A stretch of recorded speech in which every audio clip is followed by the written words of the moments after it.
Hey everyone, it's Tim here, and welcome back to that Eurovision site. Today we continue on with another Melodifestivalen 2022 interview, and this time I'm joined by the lovely Malou Prytz. Hey Malou, Hi, everyone. how are you doing? I'm doing great. How are you? I'm very much okay, and obviously excited for Melo. I mean, it's good to see you again because the last time I saw you, we were actually in Malmö when you qualified for I Do Me, and so much has Yeah, changed. And I just remember you were just like you were in shock that you qualified for the final directly because everyone was like, no, but then you were announced as one of the qualifiers, and the rest is history. So we'll break off the ice just quickly and just ask you. Obviously, like most Eurovision fans, like know about you and your work, but there's always new viewers each year. So the one thing I want to start off with was like, can you name me one fun fact about yourself that not many people know about? One fun fact is that I'm the youngest person ever to compete in Melodifestivalen 3 times. That's a fun fact. You never realize, do you, until you look at it? Oh, she's the youngest again. So okay, and My wow. youngest this. So well, we now know for that fact for all the data geeks out there that wants to know it. So let's start things off by just asking how the past year has been for you. The past year has been pretty boring. Corona has destroyed everything for us artists, Mm, with performing live and stuff. So that's really boring. But it's fun to be able to perform on the mhm. Melodifestivalen for, yeah, I mean, I think it's going to be 1,500 people in the. So yeah, that's something.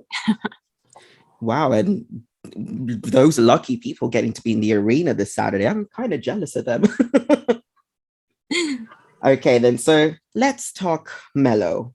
This will be your third participation on the competition. So with bananas. So can I just ask what motivated you to return again for the third time? I've missed competing in Melodifestivalen Mhm, because I think that Melodifestivalen has done so much for me, both as an artist and as a person, and I have developed very much, I would say.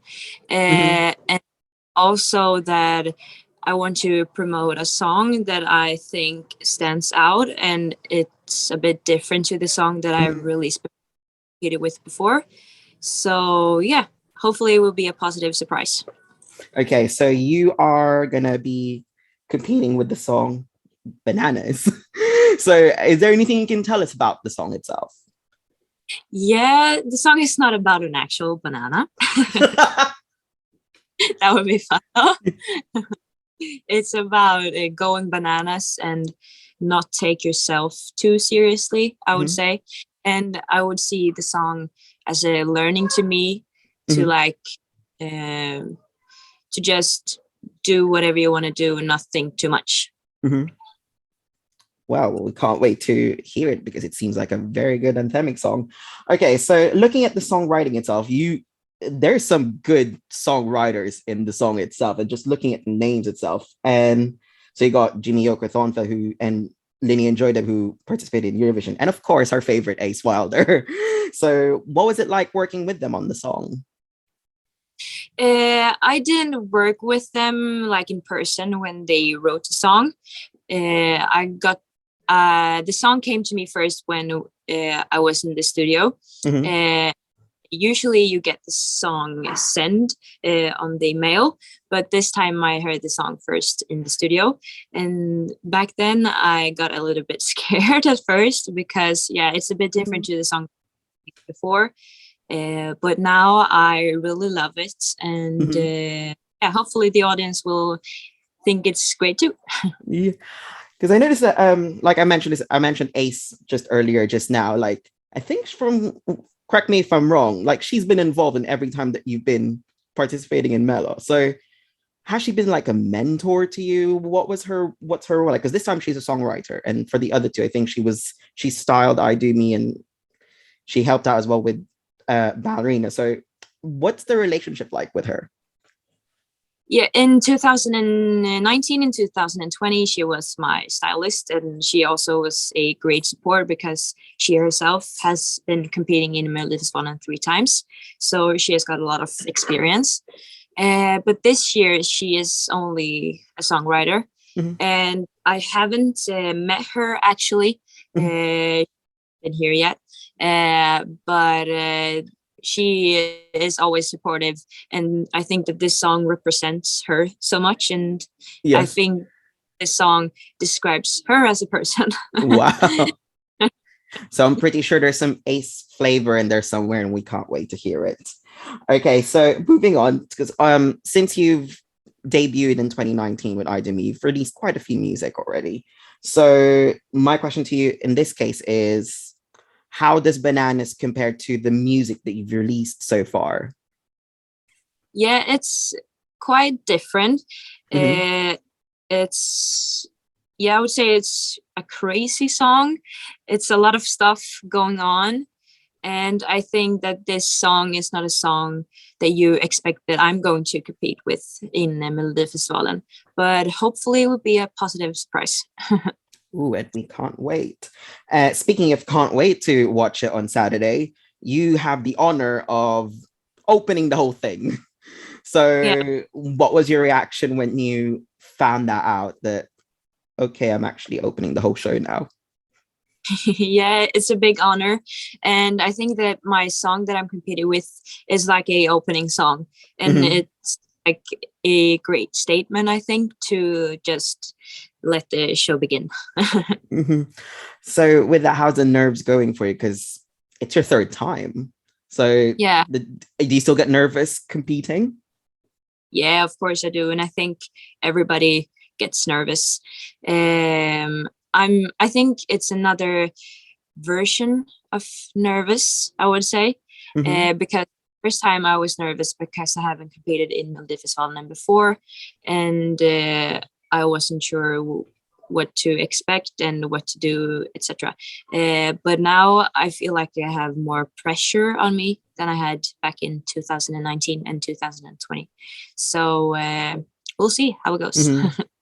Okay, so obviously you mentioned earlier on that there's only a limited amount of people attending the shows this weekend. Do you think having a limited audience makes it difficult to make an impact? Because you kind of describe it as a upbeat song. So do you think it would help that if there were a more few people, or do you think it doesn't matter? Yeah, I think it would help more to have more people in the audience, but I mean, I think it's 1,500, so it's quite a lot of people Mhm. anyways. But I think I read previous that the restrictions in Sweden are going to disappear next week. So hopefully the audience is much bigger when the other contestants are competing.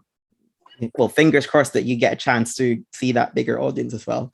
And speaking about you performing first, is there anything you can tell us about the staging? How is, I'm guessing there's going to be a lot of choreography, and how do you think it would differ from your previous two participations? There's very much going on the Mhm. stage.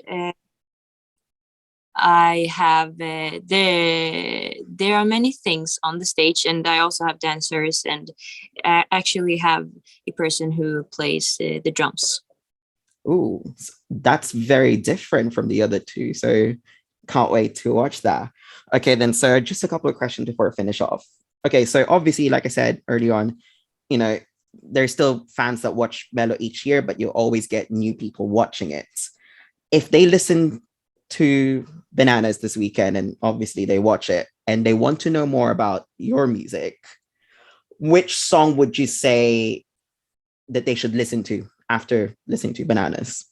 Like, what song would you recommend out of I your? think I think that they should be listening to I Do Me, because it's my first song that I've Mhm. ever released, and it means very much to me.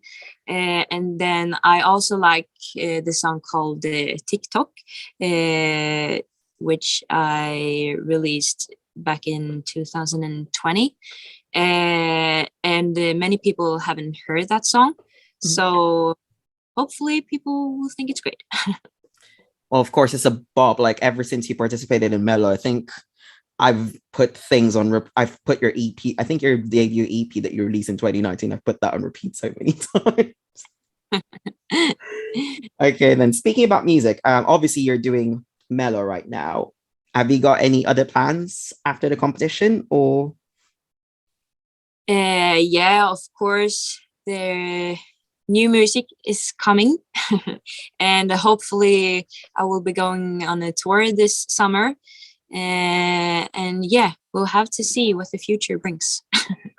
okay, then, well, just to wrap things up very neatly after all that, is there anything that you want to say to the international viewers who are watching us right now at that Eurovision site? Yeah.